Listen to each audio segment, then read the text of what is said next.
రంగారెడ్డి జిల్లా చిన్నకోడూరు మండల కేంద్రంలోని చౌడాలమ్మ కళ్యాణం ఘనంగా నిర్వహించనున్నట్లు యాదవ సంఘం అధ్యక్షులు పోచయ్య తెలిపారు.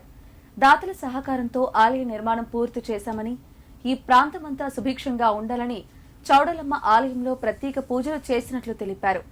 ఈ నెల 4న హోమం, 5న ప్రతిజ్ఞ తదితర పూజా కార్యక్రమాలు నిర్వహించనున్నట్లు తెలిపారు. పరిసర ప్రాంత గ్రామాల ప్రజలు అధిక సంఖ్యలో పాల్గొని కార్యక్రమాన్ని విజయవంతం చేయాలని కోరారు. చౌడలమ్మ పౌర్ణమి అందరూ పాల్గొనన్నా మనవి.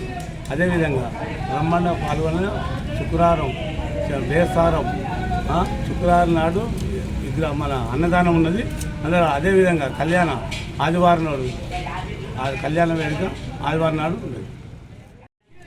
యాదవ సంఘం ఆధ్వర్యంలో గుడి కట్టుకున్నాం. కొత్తగా చౌడలమ్మ తల్లిని నిలుపుకుంటున్నాము. చిన్నకోడూరు గ్రామంలో ఉన్న ప్రజలు ఊళ్ళో పొట్టి మేము ఇచ్చిన ప్రజలారా అందరికీ మీకు ధన్యవాదాలు చేస్తున్నాము. పాడి పంట మంచిగా ఉండాలి మేము అనేది అందరూ కోరుతున్నాము. మేము పత్రిక ఇచ్చిన వాళ్ళు అందరూ వచ్చి అవమానించి మాకు మంచిగా చేయాలని చెప్పి ఈ చిన్నకోడూరు యాదవ సంఘం తరఫున మేము కోరుతున్నాము. ఆదివారం నాడు కళ్యాణం అది ఒగ్గులది.